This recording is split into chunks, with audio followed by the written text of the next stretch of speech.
É ele quem bombeia o sangue para todo o nosso corpo. É tão importante que, se parar, todos os outros órgãos também param de funcionar. As doenças relacionadas a ele são as que mais matam no Brasil. 1.100 mortes por dia, 46 por hora, uma morte a cada 90 segundos. Estamos falando do coração, que é o tema do Arquivo A de hoje. Vamos falar no programa sobre a prevenção, como cuidar melhor do nosso coração.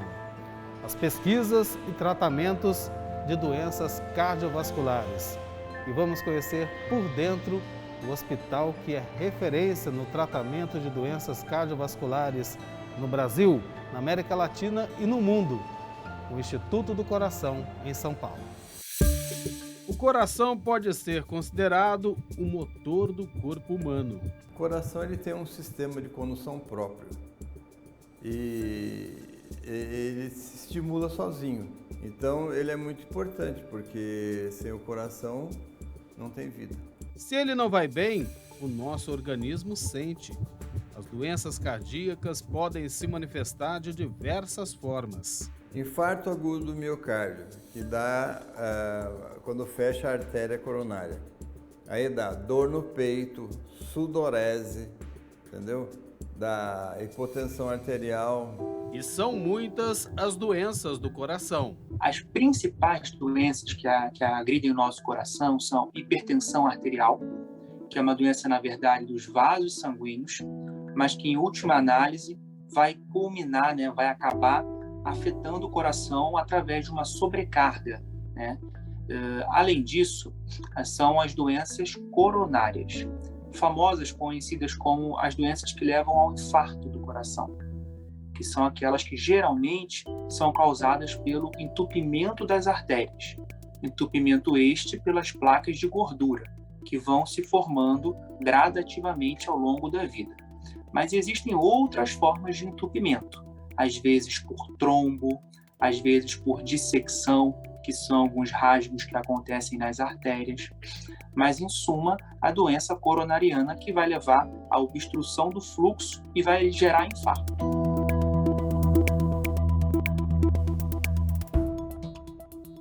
E não é só no Brasil, não. As doenças cardiovasculares são as que mais matam no mundo. Por ano, são 18 milhões de vítimas. 85% dessas mortes são provocadas pelo infarto agudo do miocárdio e pelo acidente vascular cerebral, o AVC. No Brasil, 14 milhões de pessoas têm alguma doença do coração. Em média, são 400 mil mortes a cada ano, o que corresponde a 30% do total de óbitos no país. O músculo que bombeia o sangue para todo o corpo parece não conseguir mais acompanhar o estilo de vida da população nos tempos de hoje, que segue num ritmo cada vez mais acelerado. O estresse, entendeu? Não é ele que mata, mas sim a lesão da coronária que mata, entendeu? Então, o estresse ajuda a desenvolver a aterosclerose também. Só que você pode controlar o estresse.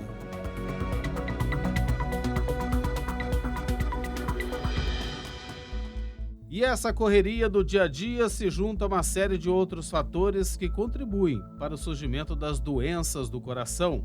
Uma bomba relógio prestes a explodir. Quais são os sinais? Sinal é basicamente aquilo que a gente consegue ver, detectar, não é?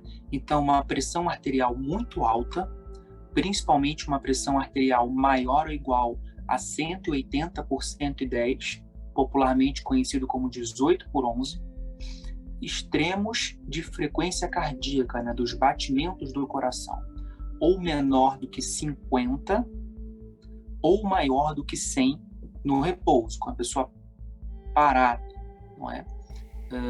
Além de inchaço nas pernas. E para quem tinha dúvidas, as doenças do coração são sim hereditárias. Ou seja, pessoas com parentes próximos que tiveram problemas cardiovasculares devem ficar atentas. Tem algumas doenças cardíacas que são hereditárias, principalmente insuficiências coronárias, que dão infarto.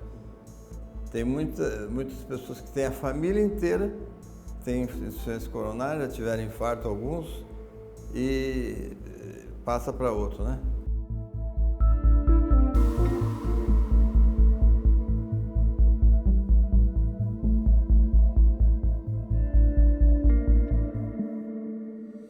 A alimentação que seja saudável, ela vai trazer, por exemplo, substâncias anti-inflamatórias, né?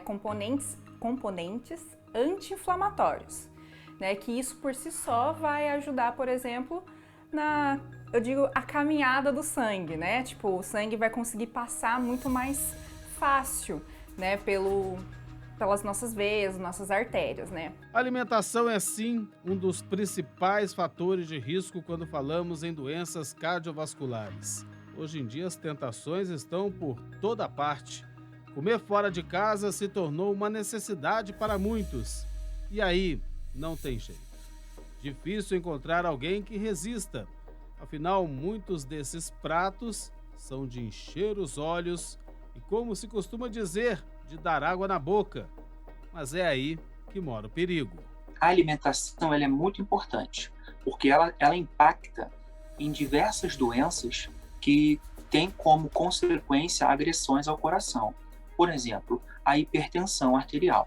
Devemos evitar o uso abusivo, né, o uso contínuo e reiterado de alimentos com muito sal.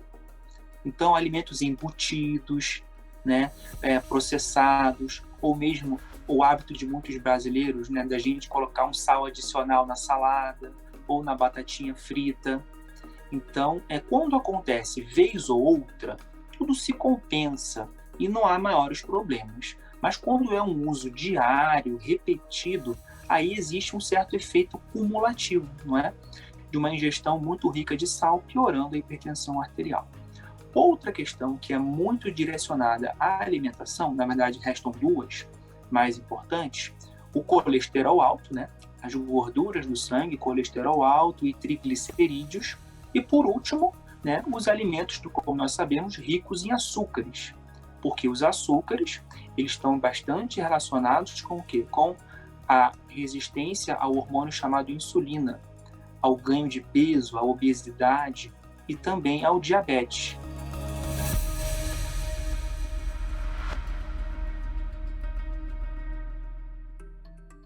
A gordura que é saturada, que está presente na carne, está presente no queijo, nos leites, nas frituras, nos alimentos industrializados, isso vai fazer mal. O ideal é que a gente não consuma, mas olha a vida que a gente leva, olha aonde a gente mora, como que nós fomos ensinados a se alimentar com esses alimentos. Então assim, eu nunca falo assim, olha, não coma nunca mais. Não, mas que seja algo muito esporádico. De vez em quando, aquele dia que você está com muita vontade de comer. Agora, todo dia você comer uma fritura, todo dia comer carne, né, tipo com gordura, churrasco, isso não é legal, tá? Então, assim, eu gosto bastante do equilíbrio. Aí, às vezes, as pessoas até vêm pra mim e falam assim, eu quero reeducação alimentar. E eu falo assim, gente, mas você nem foi educado? Como que você quer se reeducar se você nem foi educado? E a alimentação saudável se aprende em casa, desde pequeno. A alimentação, ela tá ligada a questões emocionais, né? Tipo, às vezes, quando a criança está doente, a sua mãe, a sua avó, seu pai, quem cuida de você, vai lá, faz uma comidinha gostosinha, né? Que é aquela comidinha do conforto que a gente fala. Então, assim, vem de casa. Só que não vamos culpar os nossos pais, os nossos avós, porque eles também não aprenderam, tá? E, assim, isso é tão nítido que... né, hoje em dia a gente vê um pouco com mais frequência crianças que comem bem. E elas comem bem por quê? Os pais comem bem. E ela não tem problema nenhum.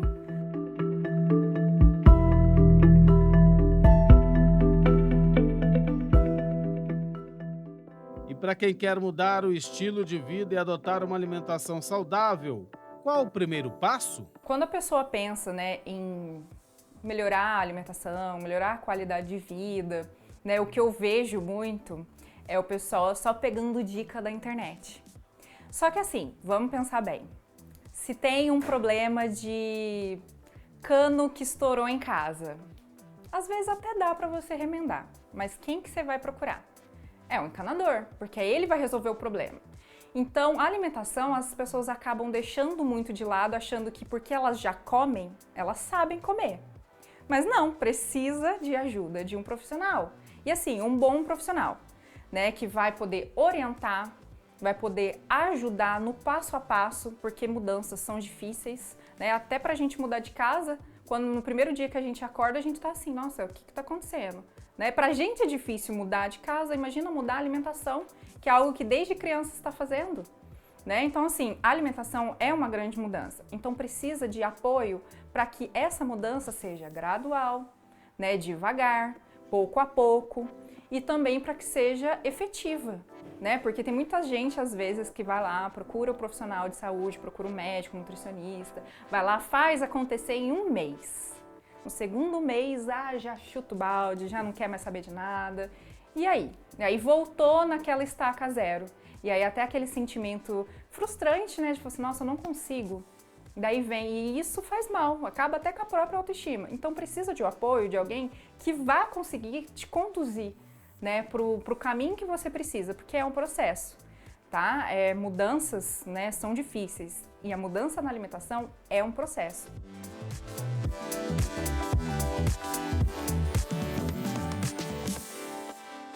Outro fator de risco apontado como um dos grandes responsáveis pelas doenças do coração é o tabagismo. São mais de 4.500 substâncias tóxicas extremamente prejudiciais à saúde. Responde por 25% dos casos de infarto agudo do miocárdio. Segundo a Organização Mundial da Saúde, é a principal causa de morte evitável no mundo. O cigarro, quando você fuma, você diminui em 20% a oxigenação, entendeu? Quem está fumando está com 20% a menos de oxigenação pulmonar. Diminuindo a oxigenação, tem mais facilidade de uma artéria que está mais já com lesão, infartar, entendeu? Ela fecha mais fácil, porque você não tem oxigênio passando. E a artéria está lesada, vai infartar. O sedentarismo é outro inimigo do coração, um dos principais fatores de risco para as doenças cardiovasculares. E o Brasil também desponta nesse ranking. Quase metade da população não pratica nenhuma atividade física ou o mínimo que é recomendado pela Organização Mundial da Saúde, de pelo menos 2 horas e meia de esforço moderado por semana. O resultado vem com o tempo. A pessoa não pode ser sedentária porque o sedentarismo vai dar obesidade, né? E a obesidade vai dar problema nas artérias coronárias, nas artérias cerebrais. Então, o sedentarismo não é bom. É bom a pessoa fazer sempre... Eu não gosto de corrida, entendeu? Eu vejo aquele pessoal correndo de 70 anos correndo, é perigoso. Eu gosto... Muitas pessoas já morreram aqui, mesmo em Guará, jogando bola, fazendo isso. Eu gosto de caminhada. Caminhada é a melhor coisa que tem. Mas sempre é tempo de mudar e abandonar velhos hábitos e vícios. Cuidar do coração e garantir uma melhor qualidade de vida. Certeza de um futuro mais saudável e com muitos anos ainda pela frente. Basta dar o primeiro passo. É que você precisa seguir em frente, precisa lutar pela sua vida, precisa movimentar. Sair de onde você está.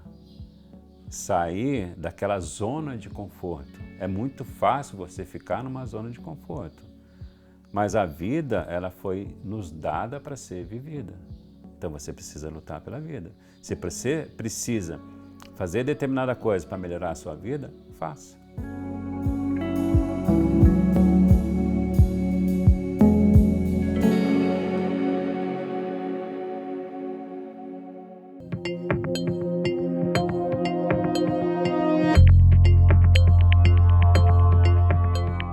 Depois que infarta, morre o músculo do coração num pedaço.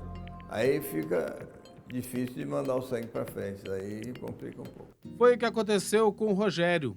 Hoje militar reformado da Força Aérea Brasileira, ele precisou vencer um grave problema no coração para realizar o sonho profissional. quando estava prestes a se formar, sofreu um infarto agudo do miocárdio. Foi no dia 12 de outubro de 2012, dia de Nossa Senhora Aparecida, de quem é muito devoto. Eu estava numa escola de formação de oficiais em Belo Horizonte, um curso de 3 meses. Estava normal, porque quando você chega lá, você tem que fazer um teste inicial físico, né, de corrida, de outras atividades, e eu passei por esse teste sem sofrer nenhum tipo de problema, sem sentir nada. Aí, depois de 1 mês de curso, eu estava no alojamento, no dia 11 de outubro de 2012, fui dormir normalmente, sem nenhuma preocupação, sem nenhum problema. E ao acordar, eu acordei passando mal, sentindo mal-estar. Dia 12 de outubro. Dia 12 de outubro de 2012. Uma data importante, que é a data de Nossa Senhora Aparecida. Eu sou devoto de Nossa Senhora Aparecida. Aí eu acordei passando mal. Aí eu fui pro banheiro, passando mal. Comecei a vomitar, vomitei bastante. Achei que era um mal-estar rotineiro, normal. Aí, ao voltar pro que eu estava dentro do alojamento, ao voltar para a minha cama, né, que era muito cedo, para um feriado, não tem motivo de ficar acordado tão cedo, né? Eu comecei a sentir uma dor muito forte, bem no centro do peito aqui. Eu achei que fosse uma dor comum, uma dor normal. Mas a dor começou a aumentar de intensidade, Eu só me lembro que depois eu deitei no chão por causa da dor, né? Não estava aguentando de tanta dor. E daí eu não lembro muita coisa. O Rogério sabe que o histórico saudável contou muito para sobreviver ao infarto. Esse é o relato até do médico que me atendeu no Hospital do Sempre, né? Ele pegou e falou para mim, olha, eu sei que você quer ir embora para você concluir o seu curso, mas eu vou te dar uma informação que você vai passar a ter noção de como é que foi o seu infarto. O seu infarto foi um infarto agudo do miocárdio, é um infarto grave, onde 95% das pessoas que têm esse grau de infarto, elas morrem. Você está dentro dos 5%. E você só está dentro desses 5% porque o seu histórico é saudável. O infarto deixou sequelas, mas não impediu o Rogério de seguir em frente. Aí foi constatado que eu tive um infarto de grau bem elevado, onde comprometeu 2/3 do meu coração. Eu fiquei com uma necrose de 2/3 do coração. Mas a minha meta, o meu objetivo desde o início era me formar. Aí eu voltei para a escola, aí eu fui aceito na escola, me deixaram ficar durante o curso são 3 meses, o infarto aconteceu com 1 mês, e eu precisava aguentar mais 2 meses dentro de uma escola militar infartado, né? Recebi todas as orientações médicas, né? Passei por uma junta de saúde, que lá dentro tem isso, né? Fui orientado, fui monitorado o tempo todo e, graças a Deus, claro, que não é tão simples como eu estou relatando aqui, né? Você imagina uma pessoa infartada dentro de um curso militar. Claro que as dificuldades apareceram. Mas o que eu costumo dizer é, você tem que escolher o que você quer para a sua vida e lutar por isso. Então eu quis lutar pelo sonho.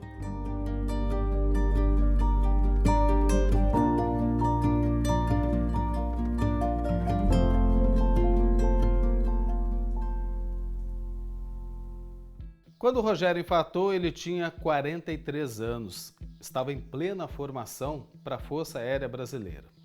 Precisou de mais 5 anos para se aposentar. Daí, procurou os médicos para esse período de recuperação do problema que tinha tido no coração. Passou por vários cardiologistas e todos diziam que era para o Rogério ficar assim, em casa, descansando, sentado no sofá. Mas o Rogério não aceitou não. Até que encontrou uma médica da Escola de Especialistas de Aeronáutica que disse o seguinte, para o Rogério se manter ativo. E foi isso que ele fez. Hoje, o Rogério faz musculação 5 vezes por semana. Joga futebol, faz natação, joga tênis. Em plena pandemia, em 2020, descobriu sua grande paixão, o ciclismo. O Rogério chega a pedalar 120 quilômetros em um só dia.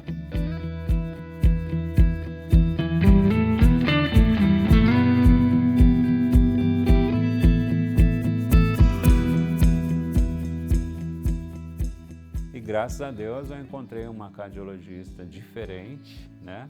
Chamada Fernanda, ela é da aeronáutica, onde ela falou: o contrário, Rogério, você tem que condicionar o seu coração, que ele é um músculo. Você tem que cuidar dele, você tem que fortalecer ele para que você possa ter uma qualidade de vida melhor, que você possa ter uma velhice melhor, uma velhice com qualidade. A minha ideia é essa. Em março agora eu faço 54 anos, então a ideia é viver bastante, porém com qualidade. Foi aonde eu passei a praticar todas as atividades físicas. Eu fui pedalar depois de 30 e poucos anos, com 52 anos de idade. Então essa adaptação, ela não é tão simples. Mas foi aonde eu pude dar sequência ao meu tratamento do coração, que é o tratamento através do aeróbico, que é o que faltava. Aí o ciclismo entrou na minha vida, né? Eu entrei na vida do ciclismo. Hoje eu pratico o ciclismo, o pedal, pelo menos 3 vezes por semana. Então, graças ao ciclismo, eu pude dar continuidade àquela recuperação cardíaca que eu deveria ter feito após o infarto, que foi em 2018, mas eu não tive condições. O Rogério é prova de que manter uma rotina saudável com atividade física e boa alimentação faz toda a diferença para quem, como ele, sabe que cuidar bem do coração é a garantia de uma melhor qualidade de vida. A ideia, né, do Rogério de vida é estar sempre em movimento. E o movimento em pró da sua saúde e de uma condição de vida melhor. Eu penso muito num futuro com qualidade de vida. E o esporte é o que vai te condicionar para isso. Então hoje eu pratico os esportes dentro das minhas condições, com todas as precauções possíveis. Eu faço natação, eu faço academia todos os dias, eu pedalo pelo menos 3 vezes, eu estou tentando jogar tênis, né? Aprendendo, de vez em quando eu faço um futebol também, mas tudo isso ele só foi possível, só está sendo possível através de acompanhamento médico e com as medicações, né, que você precisa.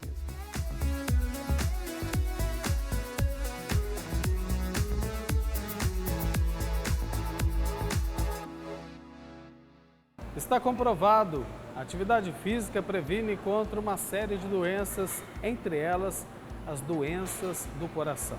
Muitos médicos e educadores físicos costumam dizer o seguinte: para não se gastar com remédio mais tarde, é preciso investir na saúde agora, movimentar o corpo. E para começar ou recomeçar, não tem idade não. Basta ter uma avaliação do médico ou de um especialista para saber qual o seu estado de saúde atual, quais são os seus limites e o que pode e o que não pode fazer em uma academia, por exemplo.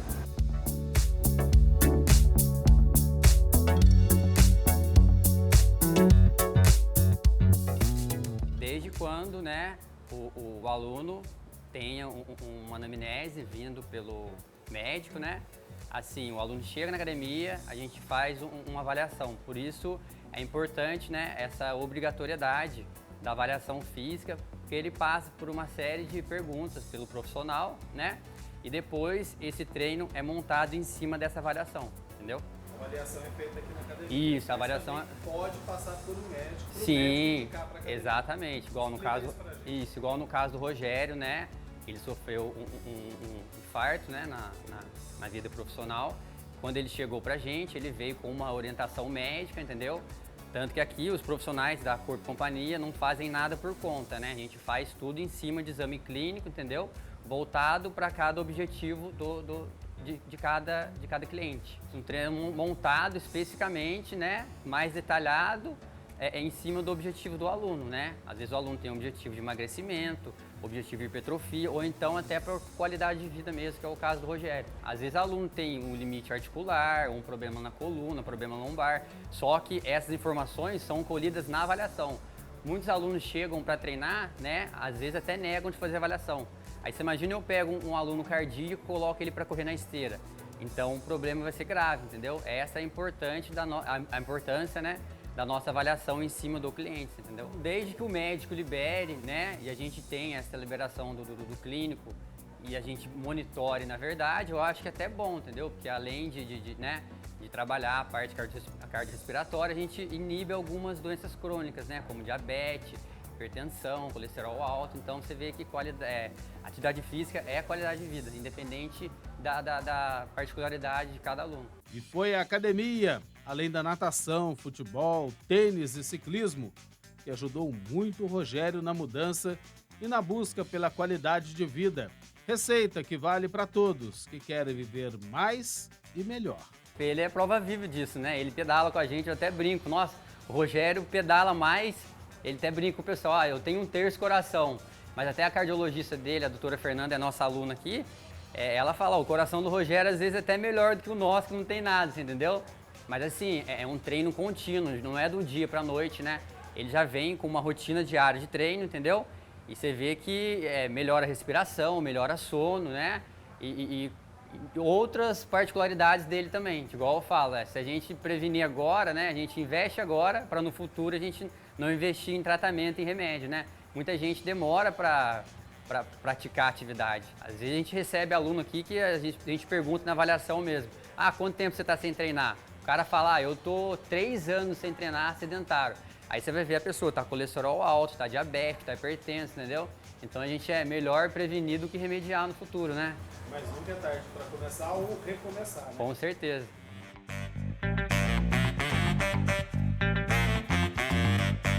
Primeira coisa, 0 cigarro. Cigarro não é seguro em nenhuma dose. 0 cigarro. Se o indivíduo tem o hábito de beber bebidas alcoólicas, eu recomendo que reduza.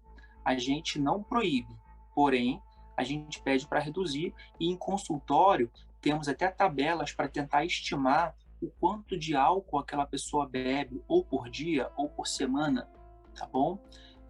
A gente sempre recomenda fazer alguma atividade física e temos números para isso. Pelo menos 150 minutos de atividade física moderada por semana, né? Eu costumo arredondar e peço para os pacientes fazerem pelo menos 1 horinha de atividade física 3 vezes na semana. O contrário faz mal, né? O indivíduo sedentário que não faz nenhuma atividade física tende a ter um risco um pouco maior. Além disso, a gente fala para a pessoa manter um peso saudável. Não precisa todo mundo ficar magrinho, mas temos que evitar os extremos, evitar a obesidade, porque a obesidade está relacionada com doença cardiovascular e muitos tipos de cânceres. Outro aspecto bastante importante também, quando a gente fala de prevenção e aquilo que faz mal para as pessoas, é deixar de tratar doenças crônicas. Muitas pessoas já têm o diagnóstico ou de pressão alta, ou de colesterol alto, ou de diabetes, mas não fazem o acompanhamento regular, ou não tomam os remédios conforme orientação médica, um pouco rebeldes. Por diversas razões acontece isso. Isso é muito ruim para a pessoa, porque ela tem uma doença que poderia estar controlada e muitas vezes não está. E quando você tem uma comorbidade, né, como nós chamamos, uma doença não controlada, no futuro você vai experimentar as complicações dela.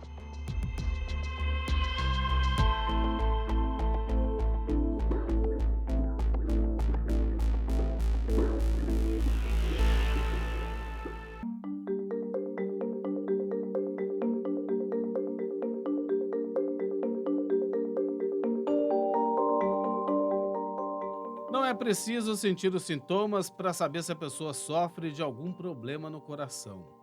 Mesmo quem não tem nenhum histórico de doenças cardiovasculares, precisa fazer uma série de exames. Só a prevenção cardiológica poderá indicar se o paciente precisa ou não de tratamento, ou até mesmo de um procedimento cirúrgico. e é uma das questões mais frequentes no consultório do cardiologista. De maneira geral, é importante fazer um check-up a partir dos 35 anos de idade. Então, mas isso é uma convenção, tá? Não está escrito em pedra. A gente pode fazer antes disso, se a pessoa tem histórico familiar de doenças cardíacas importantes, por exemplo, doenças cardíacas importantes no pai, na mãe, nos avós. Também podemos fazer antes disso, se a pessoa é um grande esportista, tá? E a analogia que eu faço com os meus pacientes é o seguinte: se você quer botar o coração e o corpo à prova, é melhor se certificar antes de que está tudo bem. Quando é confirmada a doença cardíaca, o paciente deve iniciar imediatamente o tratamento com acompanhamento de um especialista. É o médico quem vai apontar o caminho a seguir. E muitos desses caminhos levam ao hospital, que hoje é considerado a maior referência para cuidados com o coração da América Latina, o Instituto do Coração, em São Paulo.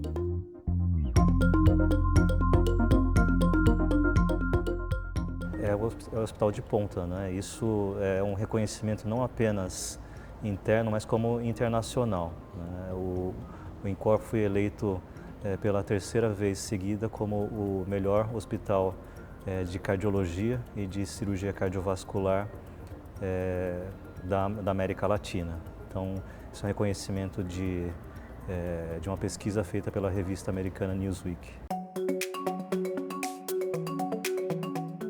Em mais de 4 décadas, o INCOR já realizou 154 mil cirurgias, 7 milhões de consultas, 1 milhão de atendimentos de emergência e 90 milhões de exames. Também foram feitos 1.700 transplantes de coração e pulmão. Em 2022, o hospital alcançou a marca de 500 transplantes pulmonares, além de comemorar 30 anos do primeiro transplante cardíaco pediátrico em um recém-nascido na América Latina. Números que dão ao Instituto do Coração o reconhecimento internacional. São 46 anos de história de uma das principais instituições do mundo em cardiopneumologia.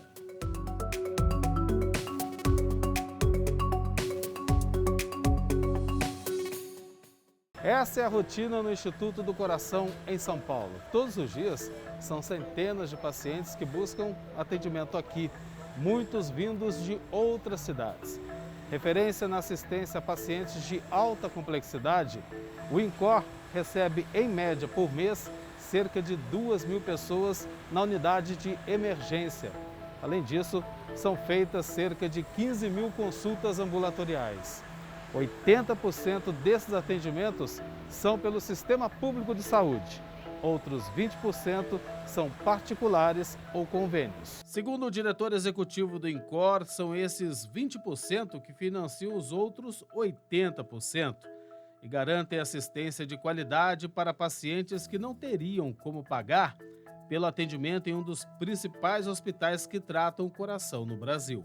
É feito todo atendimento de alta complexidade em cardiologia, cirurgia cardiovascular, cirurgia torácica e pneumologia dentro do INCOR. Sim, desde consultas com especialistas, né, até exames, né, até procedimentos, tanto procedimentos cirúrgicos quanto procedimentos de cardiologia intervencionista, de eletrofisiologia, de diversas técnicas em pneumologia e cirurgia torácica, né, as cirurgias, né, e os tratamentos de reabilitação em alta complexidade.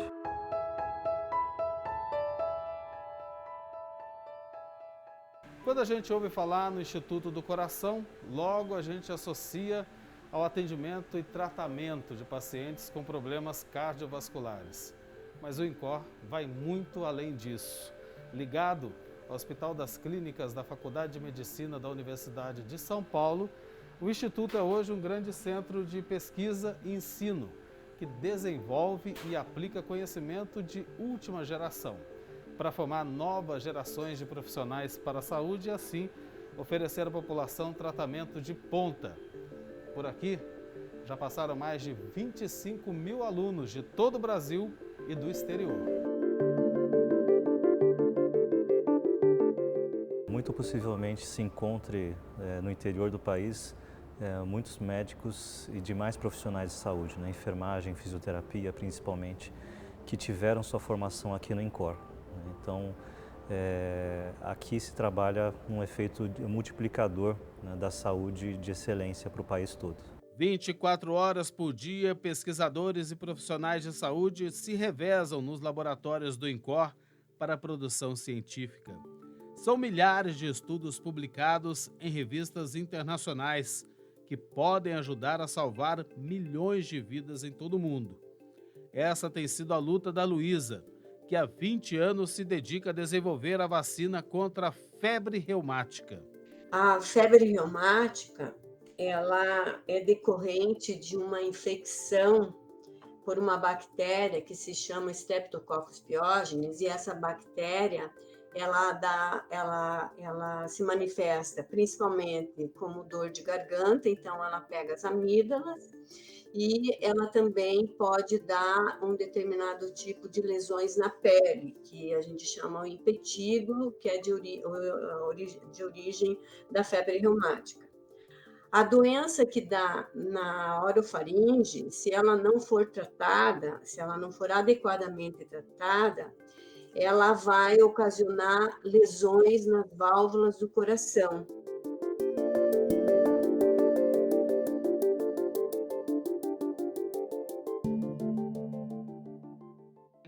A febre reumática afeta principalmente crianças de países em desenvolvimento, onde a pobreza é generalizada. Responde hoje por cerca de 2% das mortes causadas por doenças cardiovasculares no mundo. Não tem nenhuma vacina que previne essa doença, já foram feitas tentativas por outros grupos, mas que não foram adiante. E para colocar para você, no continente africano, tem um número muito grande de crianças por conta das condições de vida nas diversas, não numa cidade como no sul da África, Cape Town, que ainda é uma cidade grande, que tem recursos, mas em lugares mais remotos do continente africano, tem muitas crianças com febre reumática que não são tratadas. Então, a mortalidade ainda por febre reumática em países que têm mais dificuldades de centros médicos especializados ainda é muito grande. O estudo da vacina estava bem avançado. Faltava apenas a autorização da Anvisa, Agência Nacional de Vigilância Sanitária, para iniciar o ensaio clínico, última etapa antes da aprovação pelo órgão regulador. Mas em 2020, com a pandemia da Covid-19, o Instituto Butantan, parceiro do INCOR nessa pesquisa, precisou suspender os testes para dar prioridade à vacina contra o coronavírus. Agora a expectativa é retomar essa etapa em 2 meses. Se tudo correr bem, a vacina contra a febre reumática, a primeira no mundo, pode estar pronta para o mercado em até 2 anos e meio. Para isso, o Instituto do Coração conta com o apoio da Organização Mundial da Saúde. Porque como é uma doença autoimune, você estaria fazendo além de você de ter um bom resultado, digamos assim, de proteger, seria um modelo, ela poderia se tornar um modelo para vacinas para outras doenças autoimunes que têm uma etiologia infecciosa, entendeu? Tipo vírus ou bactéria, ela poderia ser um modelo. Ensino, pesquisa e assistência. Todo esse complexo representa hoje a última esperança para muitos pacientes que buscam aqui recomeçar a vida com o coração renovado. Sem o INCOR faltaria um serviço altamente resolutivo, né? Faltaria esperança de tratamento, de cura para muitas pessoas que precisam desse tipo de cuidado.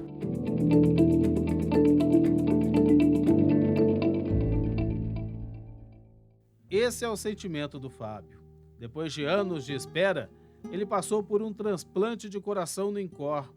Um drama que começou há 7 anos, quando nem imaginava que pudesse sofrer de alguma doença cardíaca. Eu tinha uma vida normal, né? Eu trabalhava com transporte escolar e tinha uma vida normal. E com o passar do tempo fui sentindo um cansaço, foi aumentando a canseira, eu comecei a ter umas tosses, né? E eu comecei a fazer algum tratamento porque achava que tinha alergia de poeira, bronquite asmática. Então aí foi desencadeando todo o processo da canseira. Só depois de muitos exames e muitas idas aos hospitais é que o Fábio descobriu o que tinha. Ele foi diagnosticado com miocardite. A miocardite é uma doença inflamatória do músculo do coração. Normalmente ela é causada por vírus, tá? Infelizmente não existe uma forma validada para prevenção de miocardite, tá bom? Sabemos que alguns vírus são adquiridos, né, pelo uso pela via respiratória. Então, em teoria, usando-se mais máscara, tendo menos gripe, né, menos infecções respiratórias, a pessoa tem um menor risco. Mas é um conjunto de variáveis. Depende do agente, porque não é qualquer gripe que causa miocardite, não é qualquer infecção respiratória, e também não é qualquer pessoa.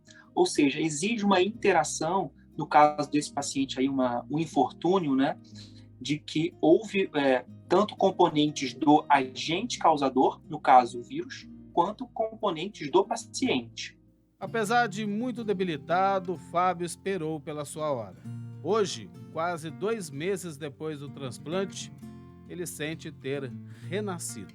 A diferença de relação que era antes com hoje é outra vida. É outra vida. Hoje eu tô deitado aqui porque eu fiz uma biópsia, então eu tenho que ficar meio de repouso um tempinho. Mas aqui eu consigo tomar banho sozinho, consigo fazer bastante coisa sozinho, né? Então é outra vida. Eu sinto tipo assim, meu coração tô bem. A gente fica meio fraco, tem a dor muscular, essas coisas, mas a parte cardíaca, eu tô me sentindo outra pessoa.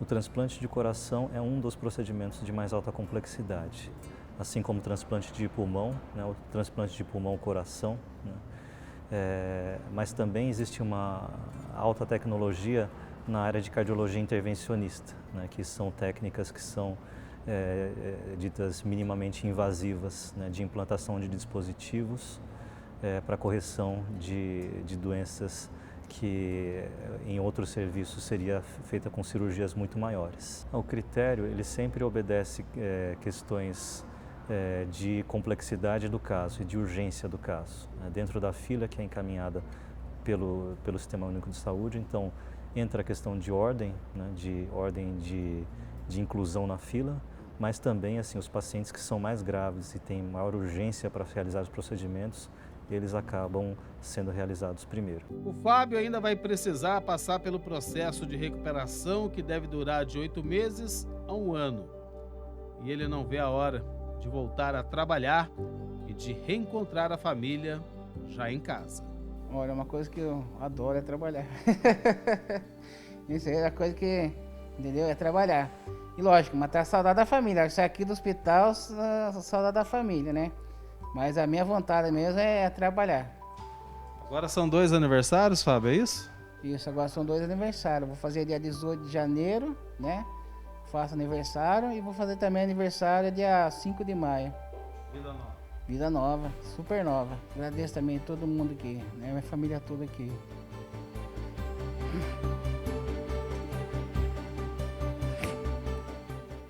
A família toda aqui oraram por mim, né? Oraram.